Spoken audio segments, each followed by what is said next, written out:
Get $50 instantly when you play your first $5 when you use the promo code presented by Prize Picks. Welcome to Light Years. Andy Lou, Sure. look, man, it's Saturday night. Two mid teams face it off. Like, not going to lie about it, but you know what? It does not matter what the team's records are. Steph, LeBron, Warriors, Lakers, Saturday night game. Like, do you still get the juice, the excitement for that feeling? Like, I don't know how many more of them we're going to have. Let's be real about it. Like, it's not what it used to be. These teams, like, I don't know if they're going anywhere. The Warriors look like they're going nowhere. Definitely The not. Lakers are probably going nowhere. Right. Maybe but like, I don't know, man. They're still the two most iconic players of the last, 15 years? I saw the Netflix. You see the Netflix trailer for the Olympic? I Yeah, it's did. crazy that they already have. I Yeah, did. they I already was like, have that I documentary. want to watch this over half the games. Exactly. Well, yeah, half all the games, but that's the NBA, right? Like that's the story of the NBA. So tonight was the first time I sat down and watched the game like without doing something else. Like I wasn't working Saturday, but like I wasn't working. I wasn't taking care of the baby. I wasn't doing. I was just like Sure. I told Reese, I was like, hey, I'm gonna go watch the game tonight, and it didn't work out. Steph wasn't good tonight, and LeBron looked like he was coasting the whole way. AD basically stole the show, but this is the NBA did this because this is the first day the NFL's over, college football's over, so this is like they put this in front of the NBA. They had a full slate of games today. So yeah, dude, this is what still the NBA is about. Yeah, pregame they showed the stats. Steph leads. They showed us that Steph leads LeBron both in the playoff head-to-head and regular season head-to-head. I thought that was funny, but it feels like Steph hasn't won a head-to-head against LeBron in a while in a regular season. That's for sure. So I don't know. It was fun. They won 3 out of 4 last year. The Warriors. Did they? The Warriors did? Yeah. Did LeBron and AD playing all of them? Wow, man, crazy. They did not. AD missed one and basically 2. One of the games I remember he like left at the that explains it. Beginning of the second quarter, so he basically missed the game. But yeah. But that's neither here nor there. I just want to kind of revel in like, look, I don't know. I'm officially losing my confidence the Warriors are going to figure anything out before Steph retires. I hope I'm wrong. Don't do that. But like, do you feel optimistic they will? I mean, I don't feel optimistic. That's for sure. It's more hopium. Let's be real. You know, it's like I hope they do. I pray my cynicism's wrong, but. Well, nights like tonight, I feel like the last couple weeks or so, we're getting like kind of whispers that Steph has been or is okay with most of the moves that the Warriors have made. And games like tonight where you can tell 3 games in 4 nights, he's tired, he's banged up, he's going up against a team with really no help. I mean, seriously, I know we make fun of no help, but truly, like, look at the guys that are next to him. Sure. And you've got to imagine Steph is sitting there at the end of the bench or in the locker room right now, and he's thinking like, man, like, get me something. He can't just be satisfied sitting here to the end of the season, right? Waiting until the offseason. So, and maybe he is. I mean, I feel like some of the whispers people are saying, like, he you take that shot on the offseason, maybe Steph is good with it. Okay, fine. Maybe he is, but you can't imagine after games like this. It does make me feel sad for him. I think that's I don't think I'm angry watching this game. I'm more sitting there like, damn, Steph, like, you got to play. I love Quinten Post, but like, that's your second best score tonight. You know what I mean? Like, it's hard. Like, it's a hard game out there right now. Doesn't seem like he's having fun. How's he okay with this? It really sucks because they had such a good start to the season, and I was skeptical about how good they were even when they started, but I thought they'd be able to contain momentum to put themselves in good position at the trade deadline. And instead, they're going into the trade deadline the same way they have the last 2 years, which is, 500, maybe a game above or a game below, but it doesn't really matter. It's, they were 12-3. I was thinking when they got to the trade deadline, they would be like 30-21, like the 6 seed, the 5 seed, something where you're like, okay, there's pressure. Whereas now it's like, man, they're the 11th. They're not going to make the playoffs, So it's just, and, like, just to be honest with it, AD got whatever he wanted tonight. No Draymond. Obviously, that's a factor. Kuminga's out. Honestly, sounds like he's going to be out for 3 more weeks. He's going to be out till the All-Star break, which is kind of concerning. But And so that stuff matters. Maybe they'd be a game or two better if they had those players, whatever it may be. But it is a rough watch right now because even if they get those guys back, it doesn't feel like they're building towards anything significant. I think that's the main thing. They're not building towards something like tonight. When you look at the game tonight, I think it goes back to what you're saying pretty clearly because I thought Pods has been awesome since he's been back. Felt like we're watching last year's Pods, right? He's making shots, making quick decisions, looks really good. Not in his head. I mean, I think it's the haircut, dude. He took off the headband, the haircut. He's locked in, dude. He's got a beard now. Good for him. Moses Moody looks good, super aggressive, making shots, getting to the rim, finishing really well. And I like those two guys. They look awesome. And you look up and Buddy Hield's starting the game. And he's playing 20 minutes and he's terrible. And you're saying, like, when you say building towards something, I'm less so complaining about why Hield is playing, but more so, look, dude, if you want to build towards something as a team, go play the guys that are playing well and they're kids. It just makes sense to play those guys. Why is Buddy Hield playing? Right. And so I think that's the type of stuff where it's like, dude, if you're going to be mid, what's the difference between Buddy Hield and Moses Moody and Podziemski? I'd much rather see those two younger guys play. Well, it's like play 25 minutes, right? But isn't that like the flip side of it? So like I'm going to point out Trace Jackson Davis here. Yeah, Trace was the darling of last season. Why doesn't Steve play him more? What is wrong with Steve Kerr? Right. Look at this guy. And like he was a breath of fresh air because it was the first time they had like an athlete at the 5 in like 5 years, And it was nice to have a guy who could finish a lob. And then they put him into the starting lineup. And now he has to go against guys like AD. I mean, at AD level every night, basically. And then you see why he's probably not a starter in the NBA. He looks every bit of 6'8" when he goes against AD. He's a good athlete, but he's not LeBron James. There was that one where he tried to, he got a pick and roll and he was finishing it, and Anthony Davis just from behind swats him. And no shame in that. Like, that's one of the best defensive players in the league. But, like, starting caliber centers don't get blocked on that play consistently. Yeah. Right. And he's a late second round pick. And I think he can be a nice rotation player for a decade. And that's a 10 out of 10 win with that draft pick. But, you're right. It's also like, what's our goal here? Like a Disney story about a guy who in the late second round made the NBA, or we're trying to build a team here. And that's like the fear I go to with, like, play Moses Moody more, play Lindy Waters more. We went through this with Lindy earlier in the season. Remember, now he starts playing more, and you see that he's a nice rotation piece, but he's not the savior. Well, I definitely not a savior. I don't think any of these guys are. Yeah, the savior is in a trade, or the savior is Zion Williamson. But it's but no, I same with, I think, Quinten Post. I think we're gonna see with Quinten Post. It's like he's not on the scouting report, right? So it's like he's gonna get all these open looks. People don't know who the hell this guy is, right? It's like, he could shoot. Oh, who's this guy? Once they figure him out, he's not like, he's gonna look like a second round pick, which he is. Like, more often than not, these guys, like, you're not gonna be Nikola Jokic. You're not just gonna go and be the best player ever. So I mean, ironically, Jokic was a second round pick.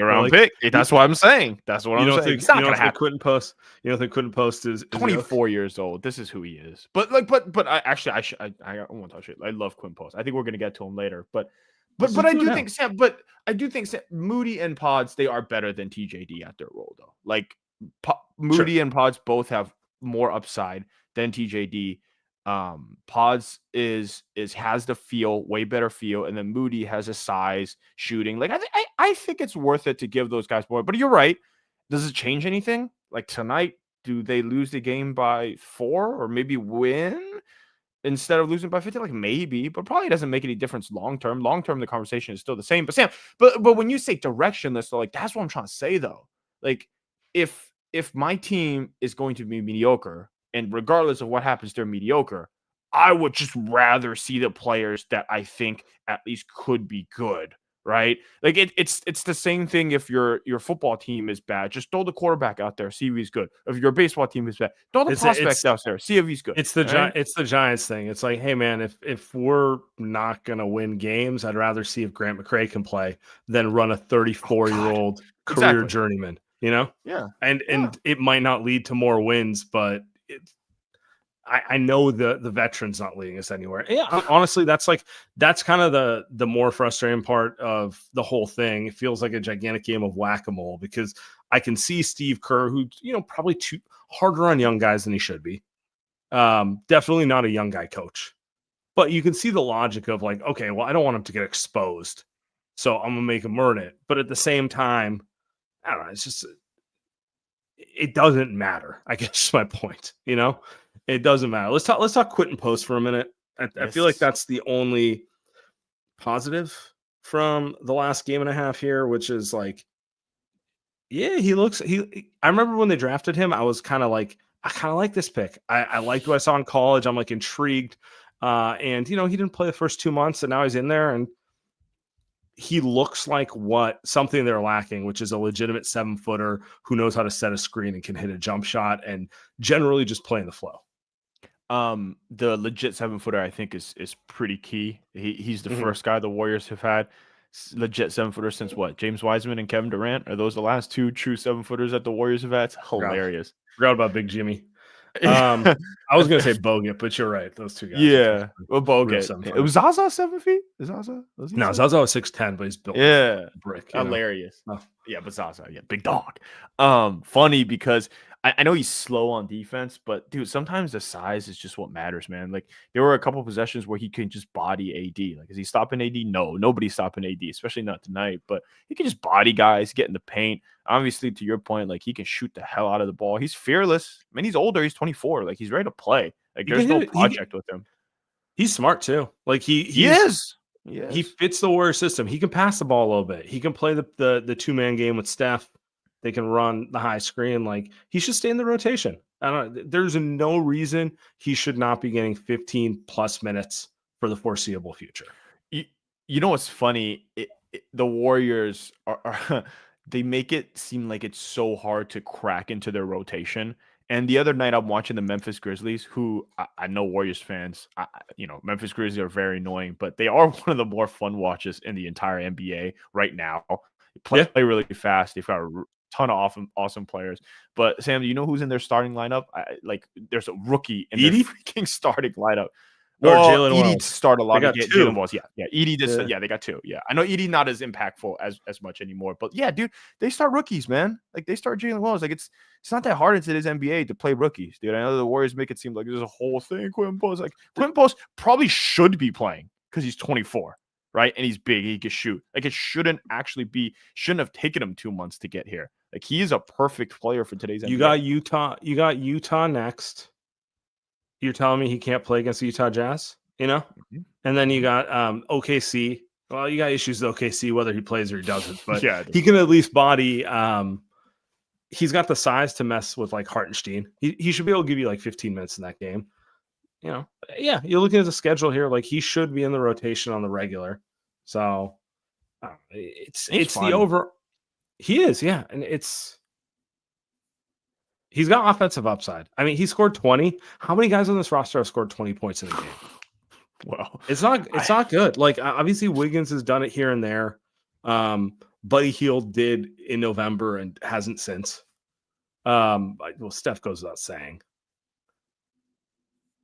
But by the way, chat's bringing up Kevin Knox. Maybe he's another guy that can start to score 20 points for this team. I'm kidding, but like to Post's point, to your Post point, he just has to play. How about this? I know the conversation the last game with the Chicago Bulls was that, hey, we got Vooch at home. I know you just made that joke. Thought that was funny.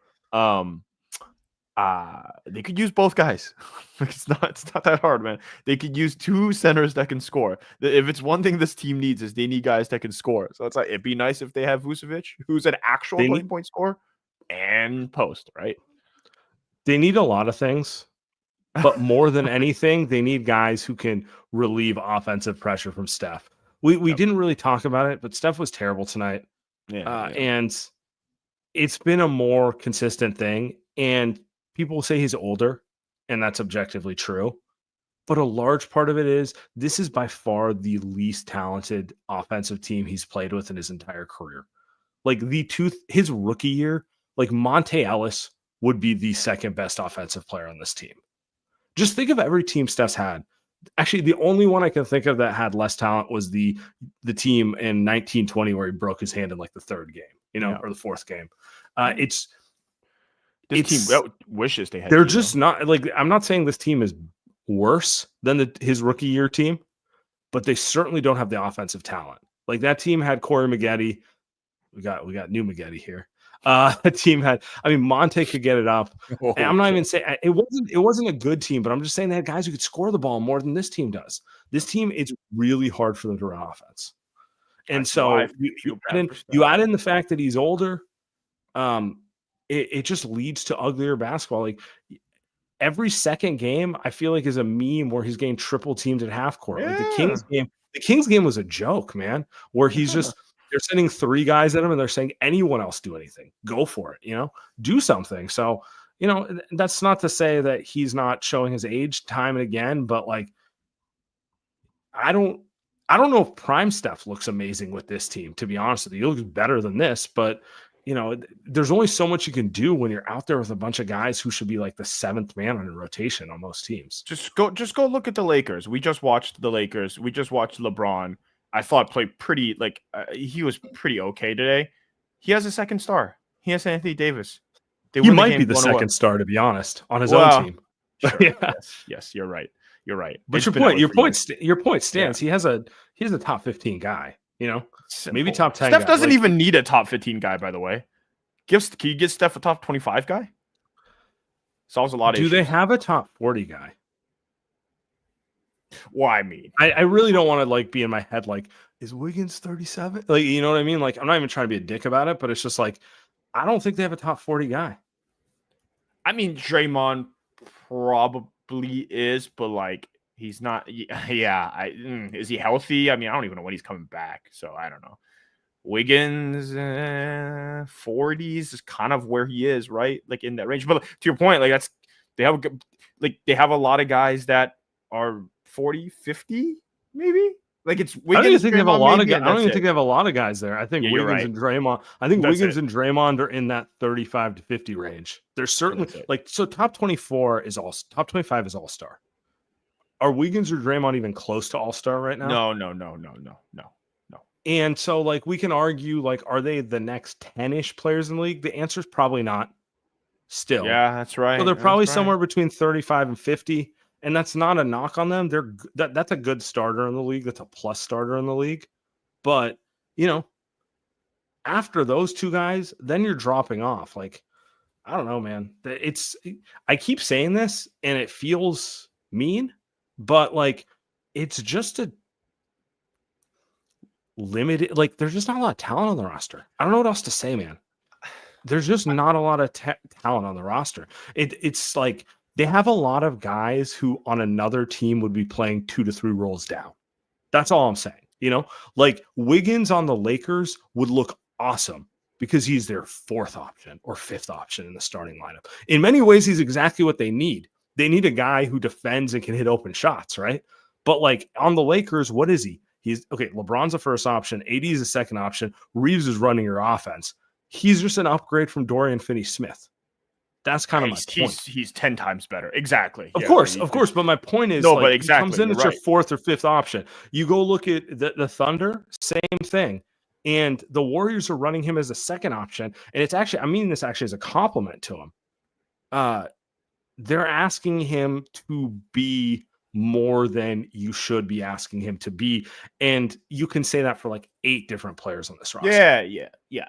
Which is why I'm watching Dennis Schroeder throw pocket passes to Kevon Looney, and lo and behold, it doesn't work. It does not work. Yeah, I feel bad. The thing I mean, look, I know we do a lot of these shows, and sometimes I'm really angry watching this. Tonight, it felt like a game where it's just man, it's a sad team, and I feel bad for Steph. Simulate it. Let's get to the next one. Yeah. All right, let's go. Let's get to some reads before we get to the next segment. We are brought to you, Light Years Podcast. We are brought to you by Prize Picks. Run your game all season long on Prize Picks. Prize Picks, best place to get real money sports action with over 10 million members and billions of dollars in awarded winnings. Prize Picks has made daily fantasy sports accessible to all. So get $50 instantly when you play $5. Use the promo code. You guys know what it is. Light Years. It is NFL. Well, it's been NFL playoff time. tomorrow we got the 2 AFC, NFC championship games. Do not miss out. With Prize Picks, the best place to win cash while watching the playoffs. Who you got tomorrow? You got the Chiefs, Bills, Washington, and I was going to ask Philly? you. I'm going. So, Head is saying Chiefs, Philly. Oh God, Heart is honestly. I kind of just want to see the Commanders do it because I just think it's a fun story. I don't think they will, but yeah. And I don't even want to touch the AFC, to be honest. So you got Jaden Daniels on the props. Everything's an over. Like that's an easy one. It's just a fun Jaden Daniels. Everything. Yeah, me too. I'm going with Hart. Right? I'm going Josh Allen. It's his time. Everything over. If it's not Lamar, it's Josh. Come on. So download the app today. Use code LightYears. Get $50. Bro, I'm so mad. I'm still so mad about last week's game. I almost went 4 for 4 on my parlay. Except for Mark Andrews. It made me so mad. But that's a different conversation. You trusted Mark Andrews. You trusted playoff. I don't like to say playoff Lamar, but that was a rough first half. So if you got on Prize Picks and you bet the over on turnovers for Lamar last week, it's very easy. That's free money. So listen. Download the app today. Use code LightYears. Get $50 instantly after you play your first. But I hit the over on them yards and touchdowns too. So easy money. $50 instantly when you play your first $5. Promo code LightYears. Prize Picks. Run your game. All right, guys. Body Spec time. You guys have heard us talk about Body Spec. Might be my favorite sponsor that we've had. Fitness, guys. We're all about fitness here. Andy and I are dads. We're getting kind of dad bods, getting kind of flabby in general. Older you get, harder it is to stay in shape, and the more important it is to stay on top of it. So with the new year comes perfect opportunity to build that foundation for your fitness journey. If you're ready to hit 2025 with a plan that's backed in real data, BodySpec's here to help. So guys, it's very simple. BodySpec allows you to get a DEXA scan, which is a highly accurate scan, body fat percentage, lean muscle mass, bone density, the visceral fat percentage, the stuff around your organs, all that stuff that you hear about like pro athletes having, but you or I never have access to, because in our heads, all we have is a scale and I stand on it. It says like, 203. And I'm like, no, whatever it may be. Right. The stuff that actually matters in measuring your fitness and your health journey, they make it affordable. Usually a DEXA scan costs $200, $300, takes hours of your time, hard to get access to. With BodySpec and the code LightYears45, you can get a DEXA scan for only $45, locations in San Francisco and LA, and mobile vans. Use the code LightYears45, book a reservation, van will literally come out to you. It'll come out to you in the city, come out to you on the peninsula, come out to you in the East Bay, wherever you are. 15 minutes, scan, email your results a couple days later, you're good to go. And you start your fitness journey. You find out your body fat percentage, you find out all the other things, and good to go. Guys, DEXA scan today, BodySpec, use the code LightYears45 and take that first step towards your best year yet. I mean that, by the way. But, scared to do BodySpec right now. Yeah, don't be. I'm enormous, but I'm get it done.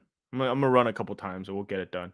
We'll get to those mobile vans. The whole point about it's accountability. You and I both know it's like you get the results. It's gonna motivate you. You're gonna find that 30-minute, 45-minute window that you can't find right now just because you're disgusted by the metrics.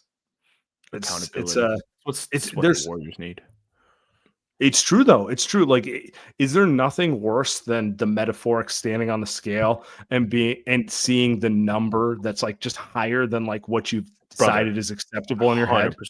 100%. There's a number in all of our heads where like, look, I know I'm overweight, but as long as I'm not over this number, it's okay. And then you go over it by 2 and you're like, by 1. All right, salad now. No carbs tonight. No carbs. No sugar no for carbs. a week. Yeah. Don't talk to me. I'm dying. Yeah. So, look, a big part of the pregame show and everything around the Warriors-Lakers game is not the game, because both teams are kind of mired in mediocrity right now, right? And this is nothing new to the listeners. I'm going to pull this up right now. This was on the pregame show. Even in the same, still trying to go out there and kill one another, even in the same conference. If you look at the history since LeBron James arrived at the Lakers, 2 play-in tournaments, games that they had to face one another. Yep. LeBron victorious, a playoff series. Every time they match up, either one of those guys disappoint. But here's the bigger picture, because I couldn't wait to get you on. Oh my God. Right? You have both of these iconic Hall of Famers, top 10 greatest players of all time, in my opinion.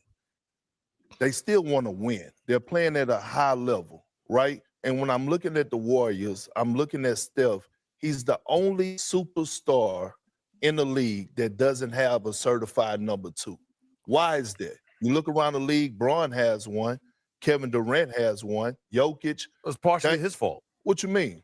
He's cooperative. Wait a second. He's cooperative. Let's call it what it is. He's the one that was quoted saying, "Look, I wouldn't be hasty. We don't have to make somebody. No. What I'm not punishing. I'm not punishing it. I'm just answering the question directly. I have nothing in this game.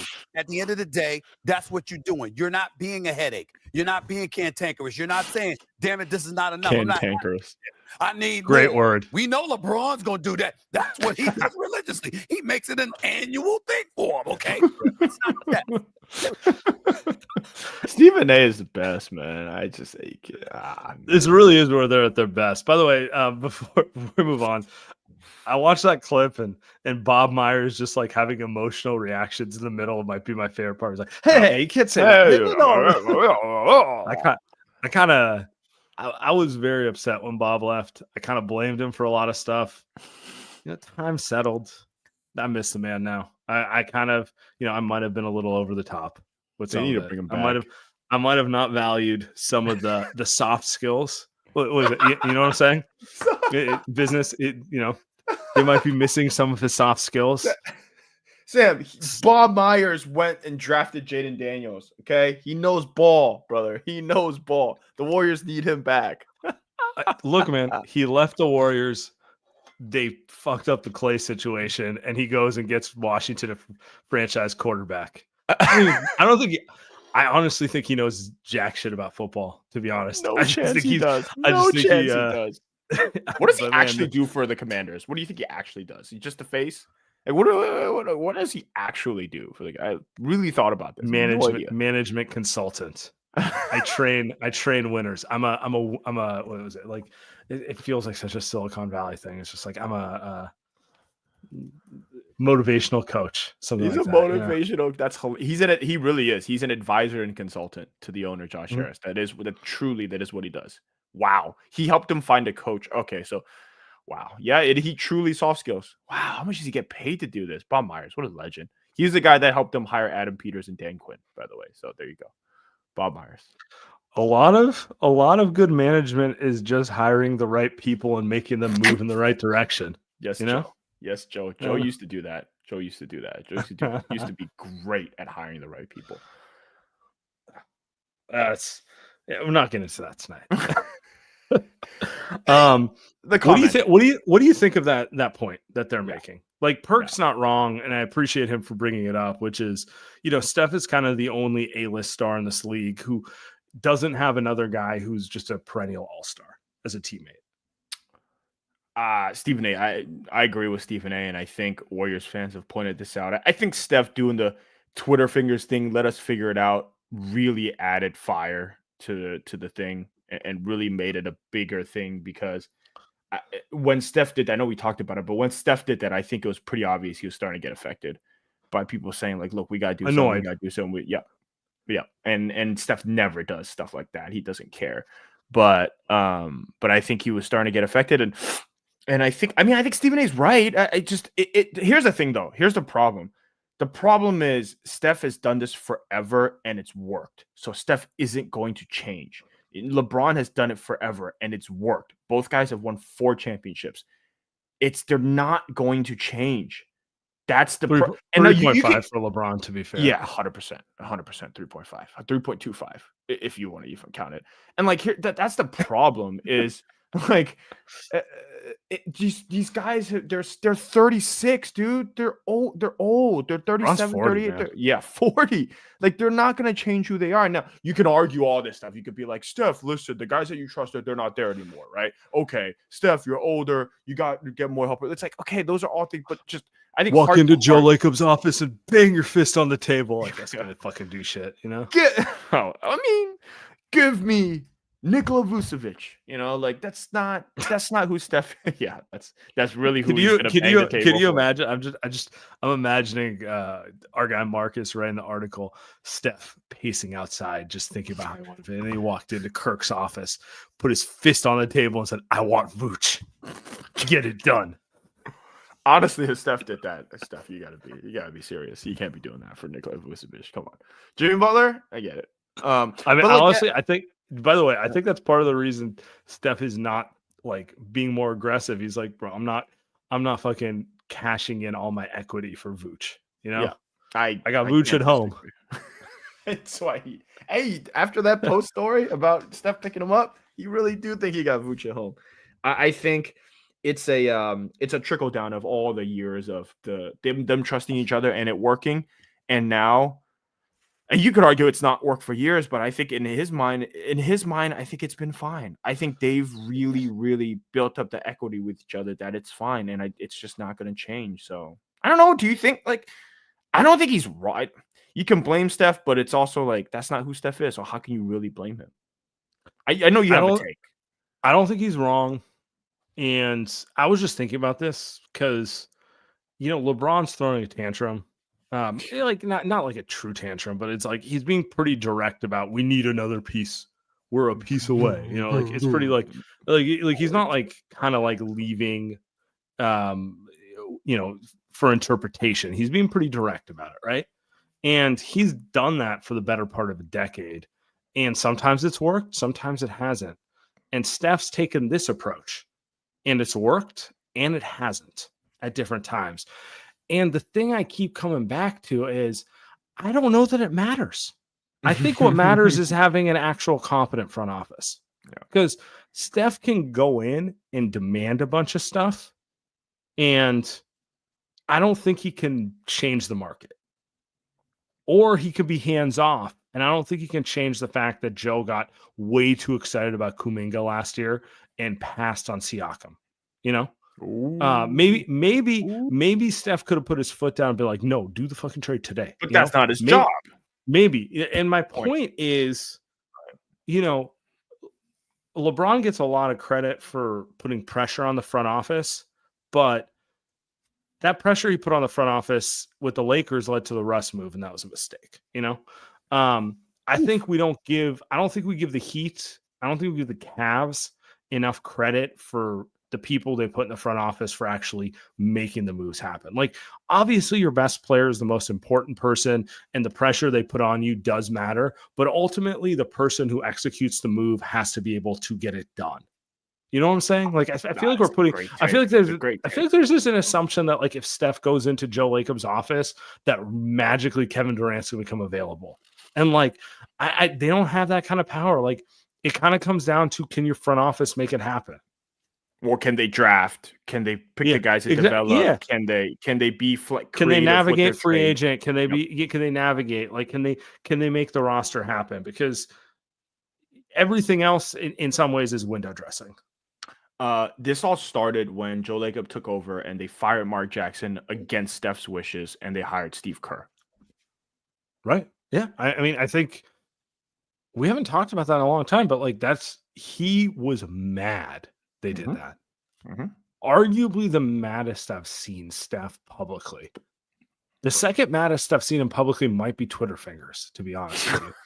Like, he doesn't actually take like a contentious anti-people position. Usually he kind of gets up there and just says nothing and just kind of keeps it moving. Pretty but like, guy. To your point, like when they fired Mark Jackson, he's like, why would you do that? We're building something. That's my coach, And that's my point, right? That's my point. It's sometimes you just got to do what you as a front office feel like you need to do. And I think, I don't know. Some of it's, I think I agree with you at the highest level. It doesn't matter what the player wants to do, because more often than not, none of this stuff really matters at this point. At this point, unless like a player frees up, none of this stuff matters. The issues happened years ago when you drafted X, Y, and Z. I'm not going to go do it again. One thing is also interesting. You brought up Russell Westbrook and the move that the Lakers made with LeBron. It's funny because I'm watching Russ excel with the Nuggets, and I'm like, damn, man. Russ would have been good on the Warriors. Like Russ instead of CP3 would have been super fun on the Warriors. But in regard, and that's a tangent because he's just kind of a perfect fit with the cutting and the energy and he tries really hard and all that stuff. But anyway, if you have Russ is a positive vibes guy. So if you have a good team, he's like actually cool to have around. Like I'm just gonna say this: Jokic wins a title with Russ. I'm rearranging my top 5 all time. I'll put it that way. I'll put it that way. I'll put it that way. Number 23. No. I think, Steph and LeBron. Because here's the thing. And maybe like we'll do the final piece on this one is end of the day, the Lakers are in 5th place. They're 3 games better than the Warriors. But like, are they gonna win championship? Like, no.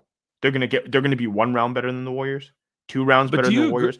Do you agree with me? The Lakers, if they get the right role player, can win the West. Because I think here's what I'm thinking in my mind. Toronto's trying to trade Bruce Brown. Bruce Brown's awesome as a role player. They get a guy like that. I don't hate AD, LeBron, Dorian Finney-Smith, Bruce Brown, Austin Reeves. Maybe LeBron's too old to make, like, if it was 36-year-old LeBron, I'd be like, they're going to win, like maybe it's too old, but like, I feel like they need an impact high level role guy. Whereas the Warriors are out here shopping for a star. Yeah. And to me, that's the difference. I think what the Lakers need, potentially you can get at the deadline. And what the Warriors need probably isn't happening at the deadline. What they need to do at the deadline is make moves to move them in a better position to get that guy in the summer. The Warriors already have 2 high-level role guys. Like they have Draymond, they have Wiggins. But to your point, they're missing the star. Yeah, I agree with you. I feel like I'm kind of messing my. I think I'm with you. The Lakers are like that's the thing about the Warriors and the criticism with like not making any moves because it doesn't get you closer to a title is that like end of the day, each move doesn't automatically get you a title. You still have to make a move here, a move there to get you closer to a title, and you can't just do it all in one, right? Like it just that's not how it works. So, can the Lakers win it? Yeah, I probably could. They probably, but I guess the question is, Lakers fans are all up in arms, more so than Warriors fans, about them not making a trade for a guy. But I'm sure they will. All right, before we get to the next piece here, yeah. We are brought to you by Via 2025, a new you and a new year full of new possibilities. Don't let the bad times of 2024 bring you down. This year, reach new heights with Via, trusted by over 500,000 happy customers. Via, what is it? Swiss Army knife of wellness, dedicated to harnessing the natural benefits of hemp to create high-quality wellness products. Whether you're looking to improve your sleep, focus, recovery, or add a little pep to your step, Via has something for you. With products ranging from 0 to 100 milligrams of THC, Via gives you the power to blaze your own trail. Via is well renowned for the award-winning THC and THC-free gummies and vapes, THCA flower, soothing topicals, and calming drops, all crafted with the highest quality hemp sourced from trusted, independently owned American farms. And the best part, Via legally ships to nearly all states in the U.S. in discreet packaging directly to your door with a worry-free guarantee, no medical card required. So if you're 21 plus, check out our link to Via's website in our description. Use the code LIGHTYEARS for 15% off.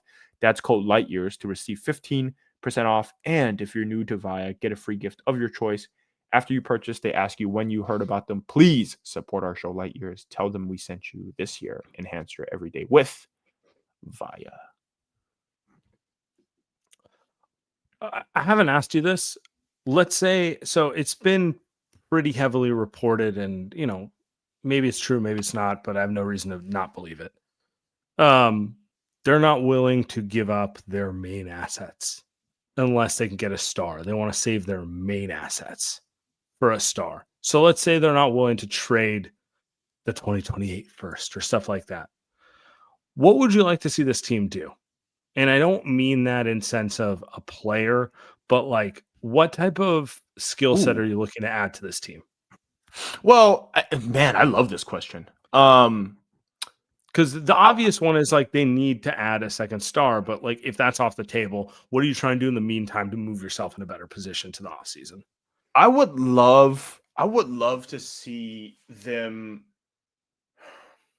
Here's what I would like them to do, and this is unrealistic as hell. I would like to see him make some changes to their offensive system. I would like to see them change the way they play basketball. It doesn't have to be completely different, right? It does. I'm not saying in my just locker run room. not in my lifetime, right? Per Steve Kerr. But I'm watching tonight, and look, he may not be on the team in 3 weeks, 2 weeks, but I'm watching Dennis Schroeder play, Sam, and he is a ghost of himself. He is not the Dennis Schroeder I've seen the last few years. He's not the Dennis Schroeder I saw in the summer, right, for the national team. He's not the Dennis Schroeder I saw in Brooklyn, on LA, any of these teams. And it's because, you're going to say it's the personnel, right? And it's true. He just doesn't have the shooters around him. But it's also like, just let the guy play the way that he wants to play. He wants to run pick and roll. He wants to have the ball in his hands. Dennis Schroeder can't shoot off movement. Why are we running split cut? So I think I would love to see more of those changes, because as far as I'm concerned, the way this team is built and will be built moving forward, they're not going to all of a sudden pick up another Andre Iguodala and Sean Livingston and David West and all. Do they even exist? Do they even? I mean, I watched Amin Thompson play today, and he might be Andre Iguodala on fucking steroids. But it's like, that would require Kuminga, so that's not happening. So I would like to see some changes. For Kuminga. I mean, like Kuminga to figure out like how to play. Oh, okay. I didn't want to be an ad. People hate when I talk Kuminga. So, it's just, I would like to see some flexibility in the offensive system, Sam. But yes, not in my locker room. What about you? What do you want to see? First off, I would love that. I have no problem with that. I would love to. So they have 30 million of expiring contracts. Everyone who listens to this show knows Looney's contract's up at the end of this year. GP2's contract's up at the end of this year. Dennis Schroeder's contract's up at the end of this year. And one of the issues they're going to run into in the offseason is, even if they want to make a trade, it's going to be hard because they don't have enough players under contract. So I would like to see them make a marginal move. And I'm not saying you need to trade all three of them. Like, I have a hard time trading Looney. Just, he's, forever warrior in my heart, right? But like, you can't tell me Moses Moody, $6 million, and GP2's $9 million. That's 15 right there. And even you throw in Schroeder's 13 million. Now we're at 28 million. You can't tell me there isn't a team who's willing to take a flyer on Moses Moody and $20 million of cap relief to give you some better things. You can't tell me it doesn't exist. This team has never made a move to pick up assets in any capacity. In some ways that, like, we talk about it offline, but like, it reminds me of the Giants. Like, part of the issue Farhan, in my opinion, had, which eventually led to him being lost, was like, you never like moved guys to pick up like guys who might not be as good today, but could be pieces for you going forward. And I'm not saying the Warriors should completely do that, but like, explore it. Like, Moody and Schroeder, you can get a $20 million player for that. You can't like see what's available. Yeah, see what's available. See what's available for you when you get to February 3rd, February 4th. See what things you can do. Does Vooch change the long-term trajectory of this team? No. Of course not. Does he even make them better? Like, maybe a game, maybe 2 games better. It definitely makes them less undersized on a game-to-game basis, and that's nice. But like, he doesn't like tangibly change things, but it positions you better for the offseason. So let's just, I want to see some of that stuff, because clearly the silver bullet trade's not happening. Maybe, I mean, it's likely not happening at the deadline. They're not going to like randomly like get Zion at the deadline, or Jimmy Butler apparently, or something like that, Well, they could, but yeah, they don't want to. I'm with you. They need to find a way to get rid of those. I shouldn't say get rid, but like, are they going to do the thing where it's just, we're going to tell you about this trade optionality and then CP3 goes for nothing, right? Like, is that exactly? Like, it's like a lot of, if you're really going to gun up for the summer, make some moves that give you better ammunition going into the summer. Like, I see Portland. I think of this is so random. Portland made a trade for Denny Advia, right? And I'm sitting here, it's like, what do they need him for? And they're just like, it's a chance to get an asset. They're just like Denny strikes me as a good role player on a winning team. And Portland is a very far way away from figuring that out. But they're just like, he's a good player. We'll bring him in here. It's a positive move, and we'll figure it all out down the line. I'm not saying the Warriors are in that situation, but like at some point, you got to look at your roster and be like, we've kind of had the same group of guys for 3 years, and nothing's changed. So maybe we should look into doing something a little different. That's what GP2, Looney, and Schroeder, those contracts are going to be gone at the end of the season. So if you're just going to let them expire and not use those contracts in a trade, that is unacceptable. That is exactly like letting the Chris Paul contract go to waste. And I know everybody brings this up, but I hate when people bring up them trading for Zach LaVine now, because 1, they're not going to fucking do it. Stop talking about it. 2, they didn't do it in the offseason when they could have got it for nothing. Be bold. Right? Be bold. Actually be good at your job and be like, we can get an all-star for pennies on the dollar because he's hurt right now. That's your job. Your job is to be able to see that before it's obvious. Anyone can watch him play right now and be like, ooh, I'd like him on my team. It takes actual foresight to see it last year when the situation was bad and be like, this is going to be the best deal of all time. Well, I also think like this is an example. Let's kind of paint this out. Is you use those trades. I think there's 2 options, right? There's one. The first option is yours. You use those trades. You use those contracts in a trade for Vooch. Vooch has an extra year on the contract. Now you have 1 year expiring and the offseason. You can use that $20 million plus whatever. It's one option. You can use that for whatever. The second option, and you've brought this up before, is I think you buy low on someone. What? Brandon Ingram is not going to re-sign on the Pelicans. He's currently getting paid like $30-something million. I don't know the exact dollar amount. It's 36, but like to your point, you know it off the top of your head. It's $36 million. He's getting paid 36. You've looked at this. You know this. We don't need to go into that. That's a different buying low on a player. I know, but I'm just saying, like, buying low on a player. Brandon Ingram doesn't fit the team. I like Zach LaVine more than I like Brandon Ingram. But it's like, it's not. I would rather have Pascal Siakam. I would rather have LaVine. But it's like that's a player that he's going to be an unrestricted free agent. You buy low on him. Can you figure it out with Brandon Ingram where now he's a second scoring option next to Wiggins? I don't know. I'm just throwing that out there. But that's the type of move that's like you invest. Now you're like taking a little bit of a gamble. You're going to have to pay him. Now you have to pay him and Kuminga. No, they don't want to do that. But it's like, it's just, Sam, I'm with you. Like, be creative, be bold, be aggressive, do something different. Don't just be kind of like the team that we've seen the last couple of years because they're fucking boring. I'd rather watch Brandon Ingram on this team. At least it won't be boring. A lot of it is to that point. Just admit the route you're going on, which is incremental change and trying to hold the whole thing together until like Kevin Durant's like, I'm coming, like, because I do feel like that's all they're doing. They want to keep like good guys who Steve likes together where it's fun to go to work every day until like a guy like KD or just KD comes available. Like that's kind of the vibe. They're like, I don't want to deal with Ingram. I'd rather just do this and wait until we can get, the real difference maker type of thing. That's like the vibe they put out there. And what I'm saying is the same thing you're saying, which is, hey man, it's not that fun.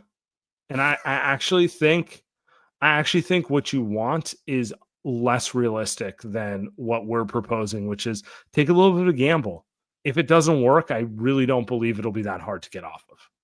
Why would Giannis leave Milwaukee? Why would KD leave Phoenix? Why would any of those guys leave? Why would Joel Embiid leave the six? Like why would those guys leave those places? Why would acquiring Zach LaVine limit your ability to get those guys? Is my better question too. That's a great question. Like let's say you make a move for LaVine. Because he doesn't set back screens, Sam. So what do you want? You're telling me you can't remove him for Kevin Durant in a year? Like all of this is dependent on the idea that like I have KD in my head right now, but it's like if he wanted to come to the Warriors, you're telling me you can't move LaVine to go get him? You know what I'm saying? Like you could have used the pick that Chicago gave you to go get him. By the way, like that actually be kind of cool. That actually be kind of cool. He could have done that. I mean, that was a money reason, right? Correct me if I'm wrong, but that was a money thing. They just didn't wanna I pay don't him. know. It doesn't seem like it was a money thing, but yeah, to your point, I don't know. I want to see something from them. I'm Yeah. a little. They're boring. They are They are. They're boring. They're boring. Trade deadline. Sorry. Trade deadline. February 6th, man. We're coming up on it. Yeah, we got 2 weeks, week and a half, 8 Wow. days. Not 8 Wow. days. I'm talking about Do you think 14 Dunleavy's days. on the phone? You think he's on the No, he's not on the phone. He's chilling. He's You think enjoying he's it. on Peloton? Let's check other Warrior Okay. members. I follow him on I follow him. I can tell you their workout schedules. All right. I appreciate everyone. We'll be out of here. Have a great Saturday night, guys.